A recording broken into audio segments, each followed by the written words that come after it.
Hey everyone, this is Kyle once again, aka Jurassic Godzilla fan, and welcome to another review. And this time I'm gonna review one of my all-time favorite films, and it's also one of my all-time favorite monster films as well.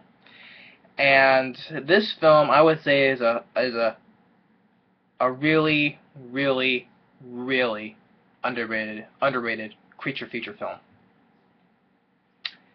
And I think this film deserves more love and respect, and among other things, and that is Deep Rising. I love this film, and I would say, I would say, I said it is one of my all-time favorite monster films.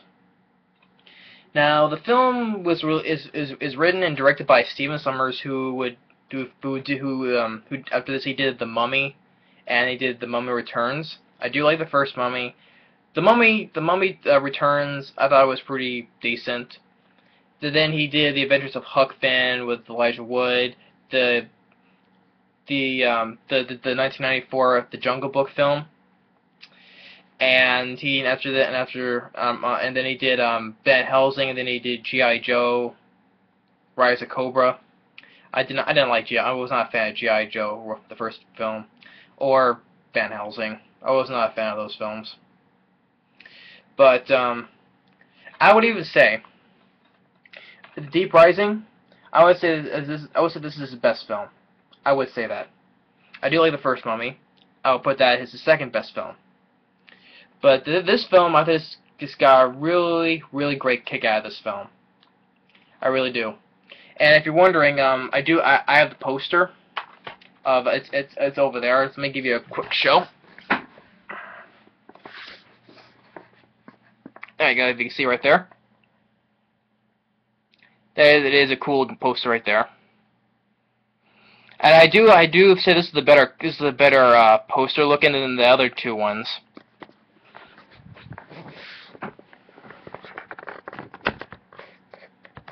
Like I'd say, even though this poster does look pretty good when they're escaping from the ship, though, and there's another poster I really don't like when there was you see a wave of water and there's a face there. If you've seen it, look at the picture of it.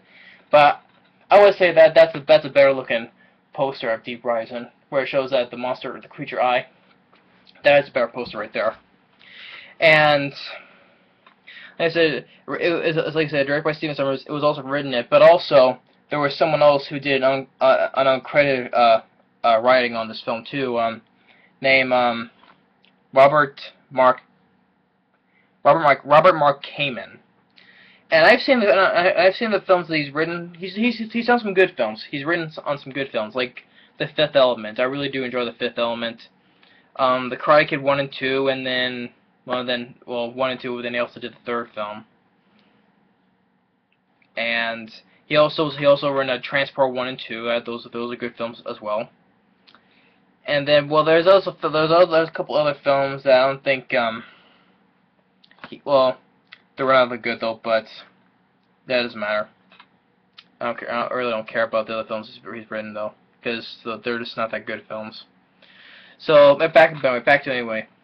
And it has some pretty decent reviews. It says here, there's no features on this film. It's just a trailer and that's it. But especially I agree with this film here, or this review, a slick, entertaining action film. And on the back here it says, pulse-pounding, Die Hard meets Alien meets Titanic, and down here, first-rate special effects. And I would say yes. I would say this is a fun. Yes, I do agree. It's fun. It's entertaining, and it goes at a quick pace. It's on for 106 minutes, but it goes by very fast. And I wasn't bored with it. I thought it was really entertaining creature feature film. I would have to say, first-rate special effects. I could tell the effects in this film are well. I don't mind the special effects in this film, but I would say no, it's not the best in the world. What's the plot? Like it's a pretty simple plot. You have Treat Williams, who was the main star, I do. What think is one of his favorite performances here is in Deep Rising. I really do. And it's a part his buddy right there, played by Kevin J. O'Connor, who would be in The Mummy as you know as Benny, but in this film his name is Joey. And you got Famke Janssen, who would from Jean Grey from the X-Men films, and so Famke Janssen, that she's on this cruise ship, you know, she's a thief, and you know she was gonna steal this. She gets into this boat on the ship, and she gets caught, and she gets put like she gets caught. After she gets caught, she puts in like in a freezer where there's food and stuff. So that's how she becomes safe from the attack. And then what you have also is the captain and the owner of the ship. And the owner is played by Anthony Hale. I think that's pronounced his last name as Kenton. And then what happens is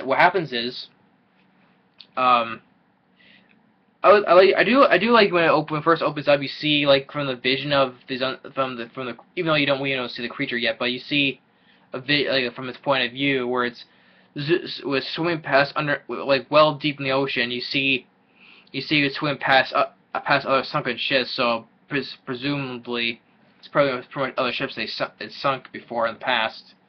You know, you see like I think it was like big whale bones and some other sunken ships.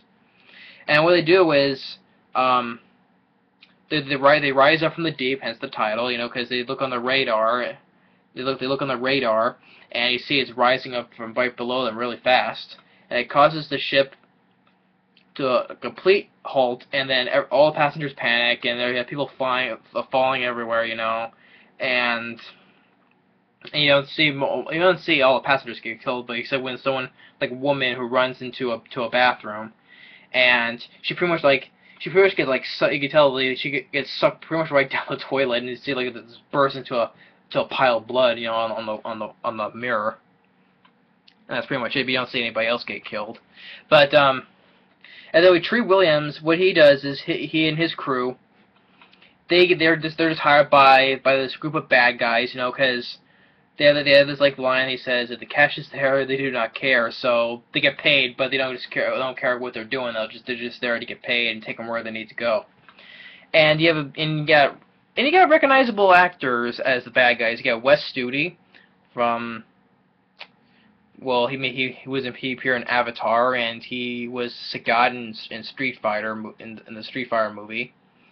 And you have Djimon Hounsou, who in a role there. Djimon Hounsou, he was in The Island, that film with Michael Bay, directed by Michael Bay. He was also in Steven Spielberg's Amistad, and he's going to star in the new upcoming Marvel's Guardian of the Galaxy. And you have Trevor Goddard, who is Kano from Mortal Kombat, really enough, and I thought that was pretty funny seeing him in it. Then you have Cliff Curtis who was the bad guy in Collateral Damage, and he was also in A Live Free or Die Hard. So yeah, we got recognizable actors. So I like them. They do a good job, and the cast really works well. I don't think there's no one bad actor in this film. They really did a good job in this film. So when they run Tree Williams' boat. They run over a speedboat and it causes an explosion in their boat, but they're leaking on gas. And they need to build some U-boat parts. And they see the cruise ship, and they board it. And when they get on the ship, they found out that it's completely deserted. Like there's not one passenger in there. There's blood everywhere. And then. Oh, there's also lots of funny lines in this film as well. Is that Tree Williams every once in a while he says, "Now what?" when something bad's gonna happen. That was funny. And before when they're driving on the boat, the bad guys are beating Kevin J. O'Connor because he was snooping around looking at their cargo, and they're just beating him. And then Tree Williams he like shoots a harpoon gun, and he's like, "We all okay?" Is anyone gonna shoot anybody? Yeah, that was really funny. And Treat Williams, I really enjoyed his performance in this. I think it's one of his favorite performances in this film. I also looking up on the trivia and stuff that they wanted Harrison Ford would audition for the role, but he turned it down, and so it went to Treat Williams instead. So, um, I think it makes sense, because it would be cool. It would be cool to see Harrison Ford in a film like this, but that's not a film that's meant for him. I can tell. See you can tell all the films that Harrison Ford has done. This is not be a film that he would do. Even though it would be cool, I would see it though. But Harrison Ford doesn't do films like this. But I'm glad that Treat Williams did this because he was a lot of fun in this film. So what I was saying, yes, they get on board and they find blood everywhere and no one's there. But then they find out Famke Janssen's character, and they find the owner of the ship, Kenton, and then they find the captain as well. They try to explain what's going on, but then a couple of bad guys get killed, like Cliff Curtis and Trevor Goddard. Then they get into an elevator and they hear some kind of music on the elevator, and Treat Williams says, "What is that?" And then Kevin Joe Connor's like, "So it's girl from Ipanema." And then the elevator falls down, and they get into this hallway, and I really liked how the hallway looked, because they find a bunch of dead skeletons, it's all all the way down this hallway, and it's blood over the walls, and all over the floor, and when you find out that what's would kill the passengers, you find out it's these tentacle-like creatures, these tentacle-like creatures. What they do is they suck you in, and what they do, and they drink you. They drink everything out of you, and they spit you back out, leaving your skeletons behind. It was like I said about the hallway, a really great effect, Like I said, the monsters, the CGI on the creatures, they're not that bad, really enough. They're not the best, but they're really good looking, especially from 1998. But I appreciate that they mixed some bit of practical effects in this, like with all the dead skeletons in the hallway, and when there's really well, they're not like the skeletons, but you see some bits of flesh on it. It's really goopy looking, It's like, wow, that's a real cool practical effect, And it's really, I think it's like the hallway. It's like the hallway of death, You can tell because there's blood over the walls, all over the door and stuff, the floor. When stepping on the floor, you hear squishiness when they're stepping on it. Really great effect, And when they see the creatures, and they finally get to the creatures, well, before that they were talking because where the bad guys are, they find out that they were hired by the owner of the ship, Kenton, and what they do is they were gonna evacuate the passengers in the lifeboats. They were gonna loot the vaults, and then they had the torpedoes on Treat Williams' boat, and they were gonna sink the ship for insurance. That's pretty much their scheme was. But then they get the creatures, like I said, the CGI in them does not bother me. I think they're really decent. Compared to films today, especially on Sci-Fi Channel, all the crappy special effects in those movies, this film, the effects in this is miles better than the stuff on Sci-Fi or pretty much any big budgeted films, hands down. And they're shooting everywhere. They're really cool looking guns, It's like a small mini little Gatling gun. It's like it says like 1,000 round capacity, They're shooting at the creatures from everywhere in the dark corridors, And when they're shooting at some actual globs of goopiness coming out of them when they get shot at. So like I said, I like the touch. They use small practical effects on those. And then one by one, the bad guys are getting killed off, And when it's just down to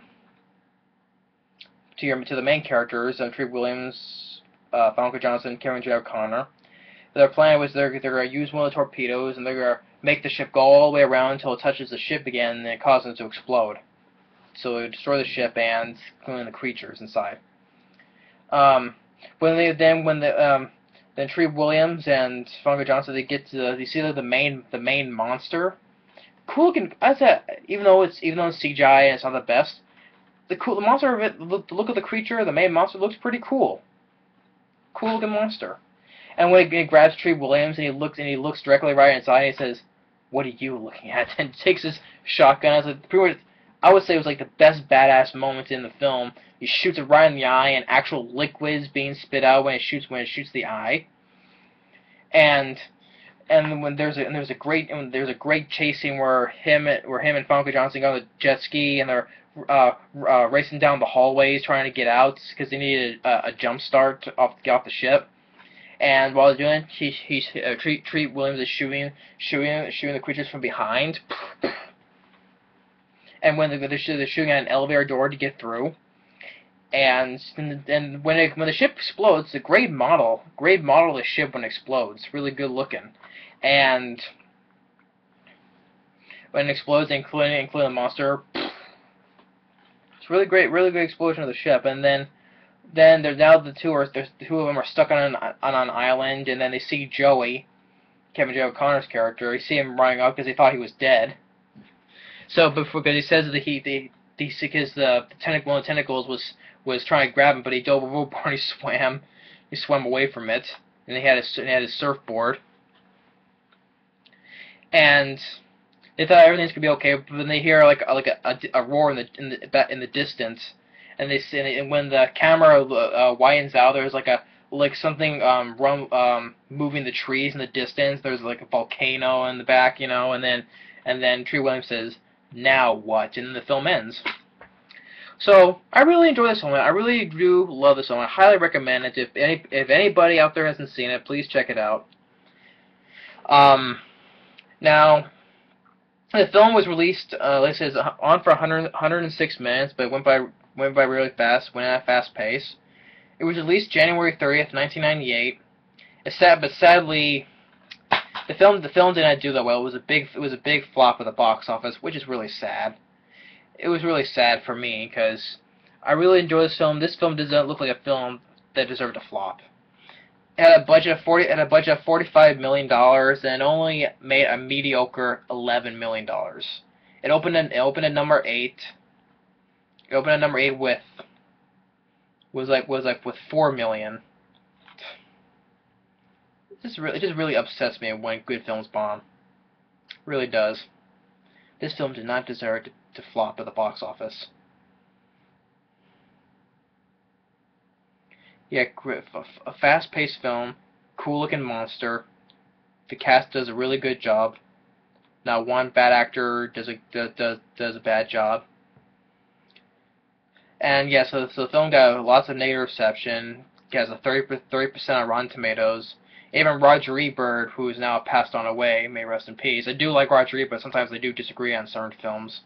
He said this is on his most hated films list. And then he himself said, Deep Rising is essentially an Alien clone with a fresh paint job. So he says it was like a little bit like Alien, Like it says right here, Die Hard meets Alien. That's where he got it from, with a French paint job. Even, if it was alive, I would say, I really disagree.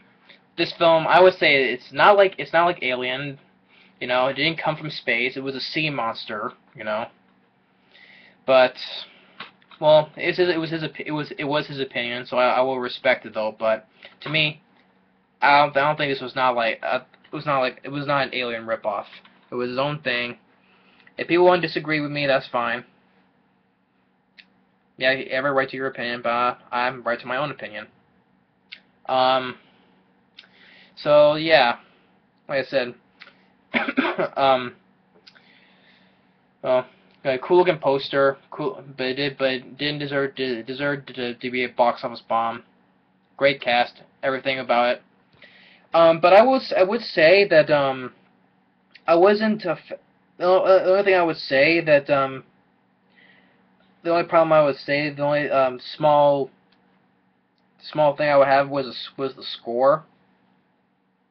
and it's by Jerry Goldsmith, and I really do like Jerry. I do like pretty much most of Jerry Goldsmith's films. You know, when he did oh duh, when he did the scores for Alien, and he did scores for Leviathan. That's another film. People say that that's an Alien ripoff. Leviathan. Disagree once again. But he's done numerous scores for films, and I really do enjoy most of them. But I would say it's not the best film, not the best score from Jerry Goldsmith, and that's the only problem I have with it. But that's a small nitpick. It doesn't hurt the film no matter what. I don't hate the score, but this is one of the best scores from Jerry Goldsmith. But like I said, a great cast: Tree Williams, Famke Janssen, Kevin Durkon does a great job. Everybody else does a good job in this film. So Deep Rising, definitely check this film out if you haven't seen it. Really, really criminally underrated monster film. Highly recommend it. So it's definitely one of the best monster films of today. Especially from 1998, it's definitely one of the best. It can beat any of these monster films out today, which is sad. So, but it's my opinion anyway. Anyway, that's Deep Rising. Thanks for watching, and stay tuned for another movie review. See you later.